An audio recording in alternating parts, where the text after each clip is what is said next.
ಸ್ನೇಹಿತರೆ, ಇಂದು ನವೆಂಬರ್ 26ನೇ ತಾರೀಕು ಸುಬ್ರಹ್ಮಣ್ಯ ಷಷ್ಠಿ ಇದೆ. ಈ ದಿನವನ್ನು ಸ್ಕಂದ ಷಷ್ಠಿ ಅಂತ ಕೂಡ ಕರೆಯಲಾಗುತ್ತೆ. ಮಾರ್ಗಶಿರ ಮಾಸದಲ್ಲಿ ಬರುವ ಷಷ್ಠಿ ತಿಥಿಗೆ ಬಹಳ ಒಂದು ವಿಶೇಷ ಮಹತ್ವವಿದೆ.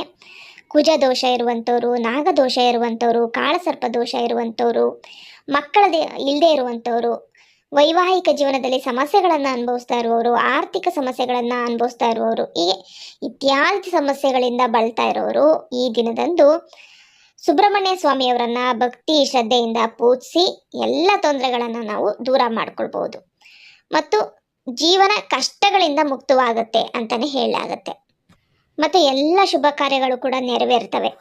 ಸುಬ್ರಹ್ಮಣ್ಯ ಸ್ವಾಮಿಯ ಆಶೀರ್ವಾದವನ್ನು ಸಂಪೂರ್ಣವಾಗಿ ಪಡೆಯಲು ಇದಕ್ಕಿಂತ ಒಂದು ಉತ್ತಮ ಅವಕಾಶ ಇನ್ನೊಂದಿಲ್ಲ ಅಂತಲೇ ಹೇಳಲಾಗುತ್ತೆ. ಅತ್ಯಂತ ಶುಭವಾದಂತಹ ದಿನದಂದು ನಮ್ಮ ಧರ್ಮಗ್ರಂಥಗಳು ಎಂತಹದೇ ಒಂದು ಸಮಸ್ಯೆಗಳು, ಏನೇ ಒಂದು ತೊಂದರೆಗಳಿದ್ರೂ ಕೂಡ ಈ ಒಂದು ತಪ್ಪುಗಳನ್ನು ನಾವು ಮಾಡಬಾರ್ದು ಅಂತ ಹೇಳ್ತವೆ. ಅಂದರೆ ತಿಳಿಯದೆ ಒಂದಷ್ಟು ತಪ್ಪುಗಳನ್ನು ನಾವು ಮಾಡೋದ್ರಿಂದ ನಮ್ಮ ಜೀವನದಲ್ಲಿ ಗಂಭೀರ ತೊಂದರೆಗಳನ್ನು ಎದುರಿಸಬೇಕಾಗುತ್ತೆ. ವಾಸ್ತವವಾಗಿ ಈ ದೇವಸೇನಾಧಿಪತಿಯ ಕೋಪದಿಂದಾಗಿ ಅವರು ಒಂದು ಜೀವನದಲ್ಲಿ ಸಾಕಷ್ಟು ಸಮಸ್ಯೆಗಳನ್ನು ಅನುಭವಿಸ್ಬೇಕಾಗುತ್ತೆ. ನಾಗದೇವರುಗಳ ಶಾಪವನ್ನು ಕೂಡ ಎದುರಿಸಬೇಕಾಗುತ್ತೆ. ಮನೆಯಲ್ಲಿ ಶಾಂತಿಯ ಕೊರತೆ ಆಗುತ್ತೆ, ಆರೋಗ್ಯ ಸಮಸ್ಯೆಗಳು ಇರುತ್ತೆ, ಮತ್ತು ವಿಶೇಷವಾಗಿ ಗಂಭೀರವಾಗಿ ಆರ್ಥಿಕ ಸಮಸ್ಯೆಗಳು ಕೂಡ ಉದ್ಭವಿಸುತ್ತೆ ಅಂತಲೇ ಹೇಳಲಾಗುತ್ತೆ. ಎಷ್ಟೇ ದುಡಿದ್ರೂ ಕೂಡ ಹಣ ಕೈಯಲ್ಲಿ ನಿಲ್ಲೋದಿಲ್ಲ, ನೀರಂತೆ ಕರಗೋಗುತ್ತೆ. ಹಾಗೆ ವಾಸ್ತವವಾಗಿ ಲಕ್ಷ್ಮೀ ದೇವಿಯು ನಿಮ್ಮ ಮನೆ ಹೊಸ್ಲನ್ನ ಕೂಡ ತುಣಿಯೋದಕ್ಕೆ ಇಷ್ಟಪಡಲ್ಲ. ಅದಕ್ಕಾಗಿಯೇ ತಿಳಿದೇನೋ ಈ ಸುಬ್ರಹ್ಮಣ್ಯ ಷಷ್ಠಿ ದಿನದಂದು ಈ ತಪ್ಪುಗಳನ್ನು ಯಾರೂ ಕೂಡ ಮಾಡಬೇಡಿ. ಅನೇಕ ಜನರು ತಿಳಿದೇ ಒಂದಷ್ಟು ತಪ್ಪುಗಳನ್ನ ಮಾಡ್ತಾರೆ, ಭವಿಷ್ಯದಲ್ಲಿ ಹೇಳಲಾಗದಷ್ಟು ದುಃಖವನ್ನು ಅನುಭವಿಸ್ತಾರೆ ಅಂತಲೇ ಹೇಳಲಾಗುತ್ತೆ. ಈ ಒಂದು ಸುಬ್ರಹ್ಮಣ್ಯ ಷಷ್ಠಿಯ ದಿನದಂದು ಮಾಡಬಾರದ ಕೆಲಸಗಳು ಯಾವುದು ಎಂಬುದನ್ನು ವಿವರವಾಗಿ ಈ ವಿಡಿಯೋದಲ್ಲಿ ತಿಳಿದುಕೊಳ್ಳೋಣ. ಸ್ನೇಹಿತರೆ, ವಿಡಿಯೋವನ್ನು ಪೂರ್ತಿಯಾಗಿ ನೋಡಿ, ಆವಾಗಲೇ ನಿಮಗೆ ಅರ್ಥವಾಗುತ್ತೆ. ಈ ವಿಡಿಯೋ ನಿಮಗೆ ಉಪಯುಕ್ತವಾಗಿದ್ದರೆ ವಿಡಿಯೋಗೊಂದು ಲೈಕ್ ಕೊಟ್ಟು, ಹೊಸಬರಾಗಿದ್ದರೆ ಸಬ್ಸ್ಕ್ರೈಬ್ ಮಾಡ್ಕೊಳ್ಳಿ. ಈ ಮಾರ್ಗಶಿರ ಮಾಸದಲ್ಲಿ ಮೃಗದ ನಕ್ಷತ್ರ ಇರುತ್ತೆ, ಅಂದರೆ ಹುಣ್ಣಿಮೆ ಇರುವ ದಿನ ಮೃಗದ ನಕ್ಷತ್ರ ಇರುತ್ತೆ. ಸುಬ್ರಹ್ಮಣ್ಯೇಶ್ವರ ಸ್ವಾಮಿ ಮಾರ್ಗಶಿರ ಮಾಸದ ಶುಕ್ಲ ಷಷ್ಠಿ ದಿನದಂದು ಜನಿಸಿದ್ರು. ದೇವತೆಗಳ ಆಶಯದಂತೆ ತಾರಕಾಸುರನನ್ನ ಕೊಲ್ಲಲು ಪರಮಶಿವನ ಅಂಶಗಳು ಮಾರ್ಗಶಿರದ ಶುದ್ಧ ಷಷ್ಠಿಯ ದಿನ ಜನಿಸಿದ್ರಿಂದ ಸುಬ್ರಹ್ಮಣ್ಯೇಶ್ವರ ಜನನಕ್ಕೆ ಕಾರಣವಾಯಿತು. ತಾರಕಾಸುರನನ್ನ ಕೊಲ್ಲಲು ಜನಿಸಿದವನು ದೇವತೆಗಳ ಇಡೀ ಸೈನ್ಯದ ಮುಖ್ಯಸ್ಥ, ಈ ಒಂದು ಸರ್ವಸಕ್ತ ಸುಬ್ರಹ್ಮಣ್ಯ ಸ್ವಾಮಿ. ದಂಪತಿಗಳಾದ ಶಿವ ಮತ್ತು ಪಾರ್ವತಿಯರ ಪ್ರೀತಿಯ ಮೊದಲ ಪುತ್ರ. ತಾರಕಾಸುರ ಒಬ್ಬ ರಾಕ್ಷಸ. ಅವನು ಭಗವಂತನಿಗಾಗಿ ಕಠಿಣ ತಪಸ್ಸು ಮಾಡಿ ಅವನ ಆತ್ಮಲಿಂಗವನ್ನು ವರವಾಗಿ ಪಡಿತಾನೆ. ಇದಲ್ಲದೆ ಅವನು ಒಬ್ಬ ಹುಡುಗನ ಕೈಯಿಂದ ಹೊರತುಪಡಿಸಿ ಬೇರೆ ಯಾರಿಂದಲೂ ಸಾಯುವುದಿಲ್ಲ ಎಂಬ ವರವನ್ನು ಕೂಡ ಪಡಿತಾನೆ. ತನ್ನ ವರದ ಬಗ್ಗೆ ಹೆಮ್ಮೆ ಪಟ್ಟ ತಾರಕಾಸುರನು ದೇವತೆಗಳನ್ನು ಹಿಂಸಿಸಿದ್ನು. ಅಂದರೆ ದೇವತೆಗಳಿಗೆ ಹಿಂಸೆಯನ್ನು ನೀಡಿದ. ದೇವತೆಗಳು ಅವನೊಂದಿಗೆ ಹೋರಾಡಿ ಕೂಡ ಸೋತರು. ತಾರಕಾಸುರನ ನೋವನ್ನು ಇನ್ನು ಮುಂದೆ ಸಹಿಸಲಾಗದ ದೇವತೆಗಳು ತಮಗೆ ಶಕ್ತಿಶಾಲಿ ಗಂಡು ಮಗುವನ್ನು ನೀಡಬೇಕೆಂದು ಶಿವನಲ್ಲಿ ಪ್ರಾರ್ಥಿಸಿದರು. ಅವರ ಇಚ್ಛೆಯಂತೆ ಶಿವಾಂಶನು ಕುಮಾರಸ್ವಾಮಿಗೆ ಜನ್ಮವನ್ನು ನೀಡಿದನು.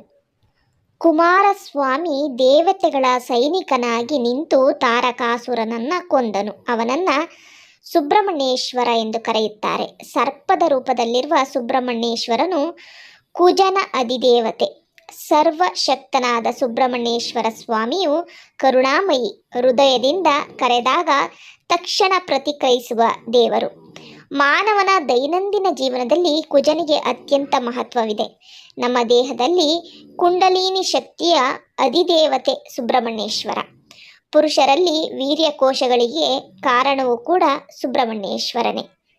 ಕುಂಡಲಿನಿಗೆ ಅಪಾರ ಶಕ್ತಿ ಇದೆ. ದೇಹದಲ್ಲಿರುವ ಎಲ್ಲ ಶಕ್ತಿಯೂ ಕೂಡ ಹಾವಿನ ಆಕಾರದಲ್ಲಿದೆ. ಹಾವುಗಳನ್ನು ನಾಶ ಮಾಡುವವರಿಗೆ ಅಥವಾ ಹಾವುಗಳನ್ನು ಶಕ್ತಿಯನ್ನು ಹಾಳು ಮಾಡುವವರಿಗೆ ಮಕ್ಕಳಾಗುವುದಿಲ್ಲ ಎಂಬುದು ಒಂದು ತತ್ವ.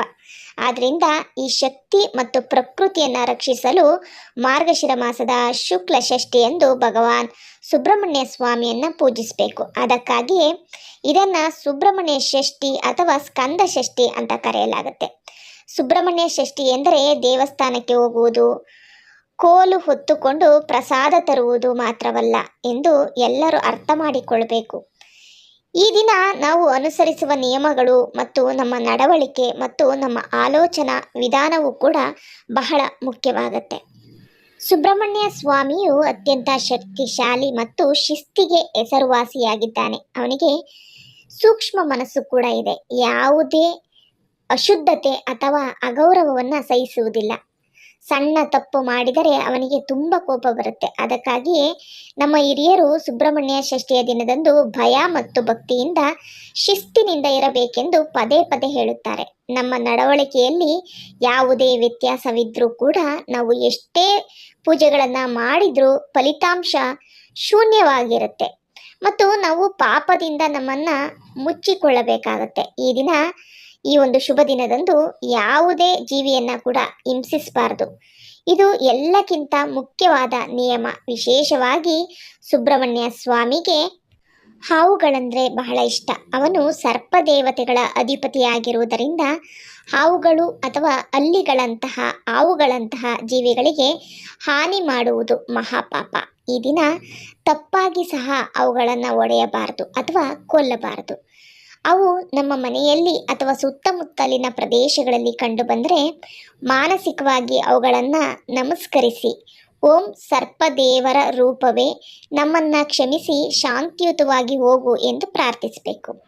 ಅವುಗಳನ್ನು ನಿಧಾನವಾಗಿ ಓಡಿಸಲು ಪ್ರಯತ್ನಿಸಬೇಕು, ಆದರೆ ಕೋಲಿನಿಂದ ಓಡಿಸಬಾರದು. ಸುಬ್ರಹ್ಮಣ್ಯ ಷಷ್ಠಿಯ ದಿನದಂದು ಸರ್ಪಗಳಿಗೆ ಹಾನಿ ಮಾಡಿದರೆ ಈ ಒಂದು ಪಾಪವು ಕುಟುಂಬವನ್ನು 7 ಜನ್ಮಗಳವರೆಗೆ ಕಾಡುತ್ತೆ.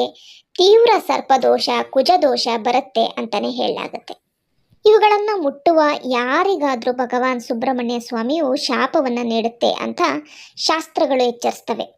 ಮಕ್ಕಳಿಲ್ಲದೆ ಇರುವಂಥದ್ದು, ಮಕ್ಕಳಿಗೆ ಆರೋಗ್ಯ ಸಮಸ್ಯೆಗಳು, ವೈವಾಹಿಕ ಜೀವನದಲ್ಲಿ ಜಗಳಗಳು ಇತ್ಯಾದಿಗಳನ್ನು ಉಂಟು ಮಾಡುತ್ತೆ. ಅಲ್ಲದೆ ಸುಬ್ರಹ್ಮಣ್ಯ ಷಷ್ಠಿಯ ದಿನದಂದು ಮನೆಯಲ್ಲಿ ಚಾಕುಗಳು, ಕುಡುಗೋಲುಗಳು, ಕೊಡಲಿಗಳು, ಸಲಿಕೆಗಳು ಅಥವಾ ಸಲಿಕೆಗಳಂತಹ ಹರಿತವಾದ ವಸ್ತುಗಳನ್ನು ಬಳಸಬಾರದು. ಈ ದಿನದಂದು ತರಕಾರಿಗಳನ್ನು ಕತ್ತರಿಸಲು ಚಾಕುಗಳನ್ನು ಸಹ ಬಳಸಬಾರದು. ಇದರ ಹಿಂದೆ ಬಲವಾದ ಕಾರಣವಿದೆ. ಭಗವಾನ್ ಸುಬ್ರಹ್ಮಣ್ಯ ಸ್ವಾಮಿಯು ಭೂಮಿಯ ಮಗ, ಕುಜದೇವರು. ಅವನು ಭೂಮಿಯನ್ನು ಹರಿತವಾದ ವಸ್ತುಗಳಿಂದ ಕತ್ತರಿಸುವಂಥದ್ದು, ಅಗೆಯುವಂಥದ್ದು ಮಾಡಿದರೆ ನೀವು ತಿಳಿಯದೆ ಭೂಮಿ ತಾಯಿ ಅಥವಾ ಅದರಲ್ಲಿ ವಾಸಿಸುವಂಥ ಜೀವಿಗಳಿಗೆ ಹಾನಿ ಮಾಡುವ ಅಪಾಯವಿದೆ. ಇದು ಭಗವಂತನನ್ನು ಕೋಪಗೊಳಿಸುತ್ತೆ. ಅದಕ್ಕಾಗಿಯೇ ಈ ದಿನದಂದು ಷಷ್ಠಿ ದಿನದಂದು ಕೃಷಿ ಕೆಲಸವನ್ನು ಸಂಪೂರ್ಣವಾಗಿ ನಿಲ್ಲಿಸಲಾಗುತ್ತೆ. ಸುಬ್ರಹ್ಮಣ್ಯ ಷಷ್ಠಿಯಂದು ಭೂಮಿಯನ್ನು ಉಳುಮೆ ಮಾಡುವುದು ಮತ್ತು ಮರಗಳನ್ನು ಕಡಿಯುವುದು ಮುಂತಾದ ಕೆಲಸಗಳನ್ನು ಮಹಾಪಾಪವೆಂದು ಪರಿಗಣಿಸಲಾಗುತ್ತೆ. ನೀವು ಅಡುಗೆ ಮಾಡಲು ಬಯಸಿದರೆ ಇಂದಿನ ದಿನ ಕತ್ತರಿಸಿದ ತರಕಾರಿಗಳೊಂದಿಗೆ ಮಾಡಿ ಅಥವಾ ಬೇಯಿಸಿದ ಆಹಾರವನ್ನು ತಿನ್ನದೆ ಉಪವಾಸ ಮಾಡುವುದು ಉತ್ತಮ. ಈ ದಿನ ಮಾಂಸಾಹಾರವನ್ನು ತ್ಯಜಿಸುವುದು, ಈರುಳ್ಳಿ ಬೆಳ್ಳುಳ್ಳಿಯನ್ನು ತ್ಯಜಿಸುವುದು ತುಂಬ ಉತ್ತಮ. ಈ ಒಂದು ವಿಷಯ ಎಲ್ರಿಗೂ ಕೂಡ ತಿಳಿದಿಲ್ಲ. ಸುಬ್ರಹ್ಮಣ್ಯ ಸ್ವಾಮಿ ದೇವಸ್ಥಾನಕ್ಕೆ ಹೋಗುವಾಗ ಅಥವಾ ಹುತ್ತಗಳ ಬಳಿ ಹೋಗುವಾಗ ಮಾಡುವ ತಪ್ಪುಗಳು. ಹುತ್ತಗಳು ಕೇವಲ ಮಣ್ಣಿನ ದಿಬ್ಬಗಳಲ್ಲ, ನಾವು ಪವಿತ್ರ ಶಕ್ತಿಗಳ ಒಂದು ಕೇಂದ್ರಗಳಾಗಿವೆ ಅಂತಲೇ ಹೇಳಬೇಕಾಗುತ್ತೆ. ಅಲ್ಲಿ ಸುಬ್ರಹ್ಮಣ್ಯ ಸ್ವಾಮಿ ನಾಗನ ರೂಪದಲ್ಲಿ ನೆಲೆಸಿದ್ದಾರೆ. ನಾವು ದೇವಸ್ಥಾನಕ್ಕೆ ಹೋಗುವಾಗ ಭಕ್ತಿಯಿಂದ ನಡೆಯುವಂತೆಯೇ ಹುತ್ತಗಳ ಬಳಿಗೆ ಹೋಗುವಾಗ ಕೂಡ ನಾವು ಹೆಚ್ಚು ಶ್ರದ್ಧಾ ಭಕ್ತಿಯಿಂದ ಇರಬೇಕು. ಅನೇಕ ಯುವಕರು ಮಾಡುವ ದೊಡ್ಡ ತಪ್ಪು ಎಂದರೆ ದೇವಸ್ಥಾನದ ಸುತ್ತಮುತ್ತ ಅಥವಾ ಒಂದು ಹತ್ತಿರದಲ್ಲಿ ಹುತ್ತಗಳು ಇದ್ದರೆ ಸಿಗರೇಟು ಬಿಡಿ ಸೇದುವುದು ಅಥವಾ ತಂಬಾಕು ಅಗೆದು ಅಲ್ಲಿ ಉಗಿಯುವುದು. ಈ ರೀತಿ ಮಾಡುವುದು ಕ್ಷಮಿಸಲಾಗದ ತಪ್ಪು. ಆ ದೇವತೆಗಳಿಗೆ ಅಗೌರವವನ್ನು ತರುವಂಥದ್ದು. ಅಂದರೆ ಈ ಪವಿತ್ರ ಸ್ಥಳಗಳಲ್ಲಿ ಹೊಗೆ ಬಿಡುವುದಾಗಲಿ, ಕೊಳಚೆ ಮಾಡುವುದಾಗಲಿ ಅದು ಅತ್ಯಂತ ತಪ್ಪು ಅಂತಲೇ ಹೇಳಲಾಗುತ್ತೆ. ಅಂಥವರಿಗೆ ಕಠಿಣ ಶಿಕ್ಷೆಗೆ ಗುರಿಯಾಗ್ತಾರೆ, ಸಾಕಷ್ಟು ದೋಷಗಳಿಗೆ ಗುರಿಯಾಗ್ತಾರೆ ಅಂತಲೇ ಹೇಳಲಾಗುತ್ತೆ. ಅಲ್ಲಿನ ಪರಿಶುದ್ಧತೆಯನ್ನು ನಮ್ಮ ಕೈಗಳೇ ನಾಶಪಡಿಸುತ್ತಿವೆ. ದೇವಾಲಯದ ಗರ್ಭಗುಡಿಯ ಮುಂದೆ ಯಾರಾದರೂ ಧೂಮಪಾನ ಮಾಡುತ್ತಾರೆಯೇ? ಹಾಗೆ ನಾಗರೂಪ ಸುಬ್ರಹ್ಮಣ್ಯನ ಗರ್ಭಗುಡಿ ಅಂತ ಹುತ್ತವನ್ನು ಪರಿಗಣಿಸಬೇಕು. ನೀವು ಇಲ್ಲಿ ಧೂಮಪಾನ ಮಾಡಿದರೆ ಭಗವಂತನು ತುಂಬ ಕೋಪಗೊಳ್ಳುತ್ತಾನೆ. ಪರಿಣಾಮವಾಗಿ ನಿಮಗೆ ಉಸಿರಾಟದ ಕಾಯಿಲೆಗಳು ಮತ್ತು ಶ್ವಾಸಕೋಶದ ತೊಂದರೆಗಳು ಬರುತ್ತವೆ. ಗಳಿಸಿದ ಎಲ್ಲ ಹಣವು ಆಸ್ಪತ್ರೆಗಳಿಗೆ ಹೋಗುತ್ತೆ ಎಂದು ಪಂಡಿತರು ಎಚ್ಚರಿಸ್ತಾರೆ. ಮಹಿಳೆಯರು ಭಗವಂತನನ್ನು ಪೂಜಿಸುವ ಬಗ್ಗೆಯೂ ಕೂಡ ಬಹಳ ಜಾಗರೂಕರಾಗಿರಬೇಕು. ಸುಬ್ರಹ್ಮಣ್ಯ ಸ್ವಾಮಿ ದೇವಸ್ಥಾನ ಅಥವಾ ಹುತ್ತಕ್ಕೆ ಹೋಗುವಾಗ ಯಾವುದೇ ಕಾರಣಕ್ಕೂ ತಲೆ ಕೂದಲನ್ನು ಹಾಗೆಯೇ ಬಿಡಬಾರದು. ಕೂದಲನ್ನು ಕೆದರಿಕೊಂಡು ತಿರುಗಾಡಬಾರದು. ಕೂದಲನ್ನು ನಾವು ಕೆದರಿಕೊಂಡು ಓಡಾಡುವುದು ಅಶುಭ ಮತ್ತು ದುರದೃಷ್ಟದ ಸಂಕೇತ. ಅಚ್ಚುಕಟ್ಟಾಗಿ ಜಡೆ ಅಥವಾ ಗಂಟು ಹಾಕಿಕೊಂಡು ಹೂವುಗಳನ್ನು ಧರಿಸಿಕೊಂಡು ಓಡಾಡಿದರೆ ಅದು ಶುದ್ಧತೆ, ಸಮೃದ್ಧಿ ಮತ್ತು ಲಕ್ಷ್ಮಿಯ ಸಂಕೇತ. ತಲೆಯನ್ನು ಕೆದರಿಕೊಂಡು ಓಡಾಡಿದರೆ ನಾವು ಎಲ್ಲ ಜಾತಿಗಳ ಶಕ್ತಿಗಳನ್ನು ಆಹ್ವಾನಿಸುತ್ತಿದ್ದೇವೆ ಎಂಬಂತೆ. ಇದು ದಾಂಪತ್ಯ ಜೀವನದಲ್ಲಿ ಸಮಸ್ಯೆಗಳು ಮತ್ತು ಮಕ್ಕಳಿಗೆ ಸಂಬಂಧಿಸಿದ ಸಮಸ್ಯೆಗಳಿಗೆ ಕಾರಣವಾಗುತ್ತೆ ಎಂದು ವಿದ್ವಾಂಸರು ಎಚ್ಚರಿಸಿದ್ದಾರೆ. ಇದಲ್ಲದೆ ಒಬ್ಬರು ಧರಿಸುವ ಬಟ್ಟೆಗಳ ಬಗ್ಗೆಯೂ ಕೂಡ ಬಹಳ ಜಾಗೃತರಾಗಿರಬೇಕು. ಇತ್ತೀಚಿನ ದಿನಗಳಲ್ಲಿ ಅನೇಕ ಹುಡುಗಿಯರು ಹರಿದ ಜೀನ್ಸ್ ಧರಿಸುತ್ತಾರೆ. ಫ್ಯಾಷನ್ ಬಟ್ಟೆಗಳನ್ನು ಧರಿಸಿ ದೇವಸ್ಥಾನಕ್ಕೆ ಹೋಗುತ್ತಿದ್ದಾರೆ. ಇದು ದೊಡ್ಡ ತಪ್ಪು. ಪವಿತ್ರ ಪೂಜೆಗೆ ಹೋಗುವಾಗ ಸಾಂಪ್ರದಾಯಿಕ ಬಟ್ಟೆಗಳನ್ನು ಧರಿಸಬೇಕು. ಸೀರೆ ಧರಿಸುವುದು ಅಥವಾ ಚೂಡಿದಾರಗಳನ್ನು, ಸಾಂಪ್ರದಾಯಿಕ ಉಡುಗೆಗಳನ್ನು ಧರಿಸುವುದು ಉತ್ತಮ. ನಾವು ಧರಿಸುವ ರೀತಿ ಮತ್ತು ಭಕ್ತಿ ಮತ್ತು ಸಂಪ್ರದಾಯಕ್ಕೆ ನಾವು ನೀಡುವ ಗೌರವವನ್ನು ಸೂಚಿಸುತ್ತೆ.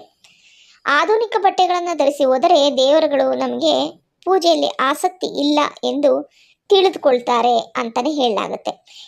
ಇದರಿಂದಾಗಿ ಪೂಜೆಯ ಫಲಿತಾಂಶ ಕೂಡ ಶೂನ್ಯವಾಗಿರುತ್ತೆ ಮತ್ತು ಭಗವಂತನು ಕೋಪಗೊಳ್ತಾನೆ, ಆರ್ಥಿಕವಾಗಿ ವಂಚಿತನಾಗ್ತಾನೆ ಅಂತಲೇ ಹೇಳಲಾಗುತ್ತೆ. ಇನ್ನೊಂದು ಮುಖ್ಯವಾದ ವಿಷಯವೆಂದರೆ ಇರುವೆ ಗೂಡಿನ ಬಳಿ ಹಾಲು ಸುರಿಯುವಾಗ ಅನುಸರಿಸಬೇಕಾದ ವಿಧಾನ. ಅನೇಕ ಜನರು ಆತುರದಲ್ಲಿ ತಾವು ತಂದು ಹಾಲಿನ ಪ್ಯಾಕೆಟ್ಗಳನ್ನು ನೇರವಾಗಿ ಕತ್ತರಿಸಿ ಆ ಪ್ಲಾಸ್ಟಿಕ್ ಪ್ಯಾಕೆಟ್ಗಳೊಂದಿಗೆ ಇರುವೆ ಗೂಡಿಗೆ ಹಾಲನ್ನು ಸುರಿತಾರೆ. ಇದು ಒಂದು ದೊಡ್ಡ ತಪ್ಪು. ಪ್ಲಾಸ್ಟಿಕ್ ಒಂದು ಅಶುದ್ಧ ವಸ್ತುವಾಗಿದ್ದು ಅದನ್ನು ಪೂಜೆಗೆ ಬಳಸಲಾಗುವುದಿಲ್ಲ. ಸರಿಯಾದ ವಿಧಾನವೇನೆಂದರೆ ತಾಮ್ರದ ಪಾತ್ರೆ ಅಥವಾ ಕನಿಷ್ಠ ಉಕ್ಕಿನ ಪಾತ್ರೆಯನ್ನು ನಿಮ್ಮೊಂದಿಗೆ ಕೊಂಡೊಯ್ದು. ಹಿಂದೂ ಸಂಪ್ರದಾಯದಲ್ಲಿ ತಾಮ್ರ ಲೋಹವು ಬಹಳವಾದ ಶ್ರೇಷ್ಠವಾದ ಪವಿತ್ರ ವಸ್ತು ಅಂತಲೇ ಹೇಳಲಾಗುತ್ತೆ. ನೀವು ಮೊದಲು ತಂದ ಹಾಲನ್ನು ತಾಮ್ರದ ಪಾತ್ರೆಗೆ ಸುರಿಯಿರಿ. ನಂತರ ಆ ಪಾತ್ರೆಯನ್ನು ಎರಡೂ ಕೈಗಳಿಂದ ಹಿಡಿದುಕೊಳ್ಬೇಕು. ಅದನ್ನು ಕೈಗಳಿಂದ ಹಿಡಿದುಕೊಂಡು ಸುಬ್ರಹ್ಮಣ್ಯೇಶ್ವರ ಸ್ವಾಮಿಯನ್ನು ಭಕ್ತಿಯಿಂದ ಪ್ರಾರ್ಥಿಸಬೇಕು ಮತ್ತು ನಿಧಾನವಾಗಿ ಹುತ್ತದಲ್ಲಿ ಹಾಲು ಅರ್ಪಿಸಬೇಕು. ಅಲ್ಲದೆ ಹುತ್ತದಲ್ಲಿ ಲೀಟರ್ ಗಟ್ಟಲೆ ಹಾಲನ್ನು ಸುರಿಬೇಡಿ. ಹಾವಿನ ರೂಪದಲ್ಲಿ ಭಗವಂತನನ್ನು ಸ್ಮರಿಸುವಾಗ ಹುತ್ತದಲ್ಲಿ ಕೇವಲ 1 ಅಥವಾ 2 ಚಮಚ ಹಾಲನ್ನು ಸುರಿಯಿರಿ. ಉಳಿದ ಹಾಲನ್ನು ಪ್ರಸಾದವಾಗಿ ಸ್ವೀಕರಿಸಿ. ಇತ್ತೀಚೆಗೆ ಹೊರಹೊಮ್ಮಿರುವ ವಿಚಿತ್ರ ಪದ್ಧತಿ ಪ್ರಕಾರ ಹುತ್ತದಲ್ಲಿ ಮೊಟ್ಟೆಗಳನ್ನು ಹಾಕುವುದು. ಈ ರೀತಿ ಮಾಡುವುದು ಗಂಭೀರ ತಪ್ಪು. ಹಾಲು, ಅರಿಶಿಣ, ಹಣ್ಣುಗಳು ಮತ್ತು ಮೆಣಸಿನಕಾಯಿಯಂತಹ ಸಾತ್ವಿಕ ನೈವೇದ್ಯಗಳನ್ನು ಭಗವಂತನಿಗೆ ಅರ್ಪಿಸಬೇಕು. ಈ ಶುಭ ದಿನದಂದು ಮುಟ್ಟಿನ ಮಹಿಳೆಯರು ದೇವಸ್ಥಾನಕ್ಕೆ ಹೋಗಬಾರದು ಮತ್ತು ಮನೆಯಲ್ಲಿ ಪೂಜೆ ಕೂಡ ಮಾಡಬಾರ್ದು. ದೈಹಿಕ ಕಾಯಿಲೆ ಇದ್ದಾಗ ಪೂಜೆಗಳಿಂದ ದೂರವಿರುವುದು ನಮ್ಮ ಸಂಪ್ರದಾಯ. ತಮ್ಮ ಮನಸ್ಸಿನಲ್ಲಿಯೇ ತಮ್ಮ ಸ್ಥಾನದಿಂದ ಸುಬ್ರಹ್ಮಣ್ಯೇಶ್ವರ ಸ್ವಾಮಿಯನ್ನು ಸ್ಮರಿಸಬಹುದು. ಅದೇ ರೀತಿ ಇಂದು ಗಂಡ ಮತ್ತು ಹೆಂಡತಿ ಇಬ್ಬರು ಬ್ರಹ್ಮಚರ್ಯವನ್ನು ಅನುಸರಿಸಬೇಕು. ಇದು ಬಹಳ ಮುಖ್ಯವಾದ ನಿಯಮ, ಏಕೆಂದರೆ ಇದು ನಮ್ಮೊಳಗಿನ ಆಧ್ಯಾತ್ಮಿಕ ಶಕ್ತಿಯನ್ನು ಹೆಚ್ಚಿಸುತ್ತದೆ ಮತ್ತು ನಾವು ಮಾಡುವ ಪೂಜೆಯನ್ನು ಬಲಪಡಿಸುತ್ತದೆ. ಇನ್ನೊಂದು ನಿಯಮವೇನೆಂದರೆ ಸುಬ್ರಹ್ಮಣ್ಯ ಷಷ್ಠಿಯ ದಿನದಂದು ಸ್ನಾನ ಮಾಡಬಾರದು. ಹಬ್ಬದ ಇಂದಿನ ದಿನ ಸ್ನಾನ ಮಾಡಿ ಹಬ್ಬದ ದಿನದಂದು ಸಾಮಾನ್ಯ ಸ್ನಾನ ಮಾಡಿ ಪೂಜೆಗೆ ಸಿದ್ಧರಾಗಬೇಕು.